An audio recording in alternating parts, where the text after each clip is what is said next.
Halo, Assalamualaikum warahmatullahi wabarakatuh. Nama saya Diah Ayu Arimbi. Mari kita bersama-sama mempelajari tentang epigenetik. Apakah di antara kalian ada yang tahu apa itu epigenetik?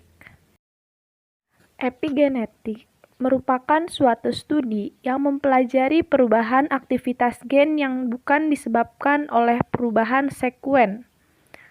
Hanya terjadi perubahan pada fenotip tanpa adanya perubahan pada genotipnya. Apa itu fenotip? Fenotip merupakan sifat hasil dari genetika yang dapat terlihat dari luar. Sedangkan genotip, sifat yang tidak dapat terlihat dari luar. Nah, pada epigenetik hanya terjadi perubahan fenotip, bukan perubahan genotipnya.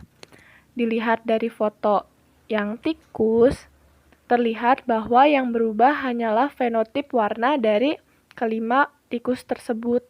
Gennya tidak akan berubah. Nah, jadi itulah yang dimaksud dari epigenetik. Selanjutnya, mekanisme epigenetik. Ada 3 mekanisme pada proses epigenetik. Yang pertama ada metilasi DNA, yang kedua ada modifikasi histon, dan yang ketiga ada non-coding RNA.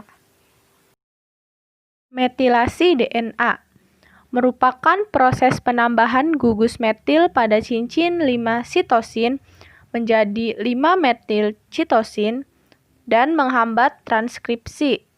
Nah, bisa dilihat di gambar di bawah. Metilasi DNA berperan penting dalam pengaturan ekspresi gen pada jaringan spesifik, imprinting genom, dan inaktivasi kromosom X. Penambahan gugus metil dibantu oleh enzim metiltransferase atau DNMT. Ada 3 enzim DNMT untuk mempertahankan pola metilasi DNA tubuh, yaitu DNMT1 mempertahankan pola metilasi DNA yang standar, DNMT3A dan DNMT3B mempertahankan pola metilasi DNA yang baru. Nah, untuk gambarnya bisa dilihat di bawah, di selanjutnya. Nah, ada 2 enzim tambahan, yaitu DNMT2 dan DNMT3L. Demetilasi DNA. Enzim penghapus metilasi atau eraser memodifikasi dan menghapus gugus metil dari DNA. Selanjutnya, metilasi DNA dan gen aktif menjadi turn on. Modifikasi histon.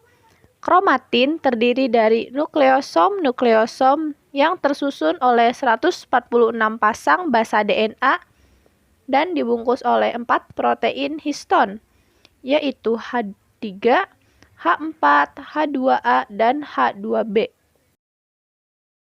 Mekanisme modifikasi histon. Modifikasi langsung mempengaruhi kromatin. Modifikasi yang mengatur pengikatan molekul efektor. Macam-macam modifikasi histon. Yang pertama, asetilasi histon. Yang kedua, fosforilasi histon. Yang ketiga, metilasi histon. Yang keempat, deiminasi. Yang kelima, beta-N-asetilglukosamin. Yang keenam, ribosilasi ADP. Yang ketujuh, ubiquitinasi. Yang kedelapan, sumoilasi. Yang kesembilan, histotyl clipping. Perubahan bentuk kromatin. Pada berbagai sel eukariota tingkat tinggi, ada 2 tipe kromatin pada tahap interfase, yaitu eukromatin merupakan bentuk yang kurang padat atau yang berbentuk terbuka. Eukromatin berbentuk padat selama pembelahan sel, tetapi mengendur menjadi bentuk yang terbuka selama interfase. Heterokromatin merupakan bentuk yang lebih padat atau berbentuk tertutup. Heterokromatin sangat padat pada pembelahan sel, Demikian pula pada saat interfase.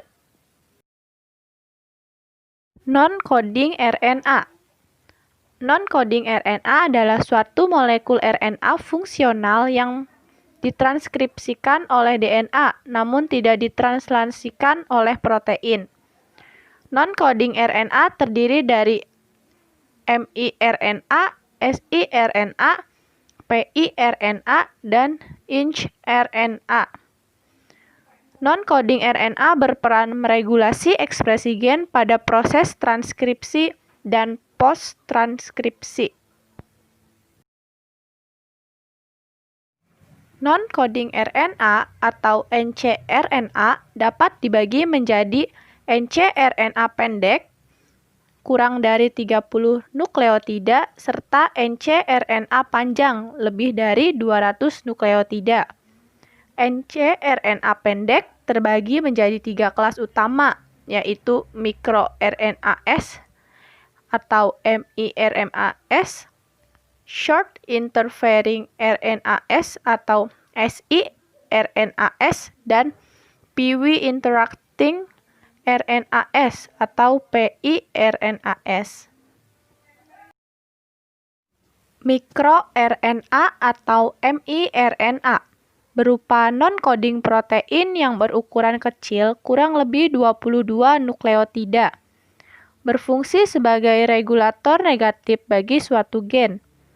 Ditemukan di dalam semua sel eukariotik. Mekanismenya berikatan secara komplementer pada mRNA target, sehingga terjadi represi translasi dan gen silencing.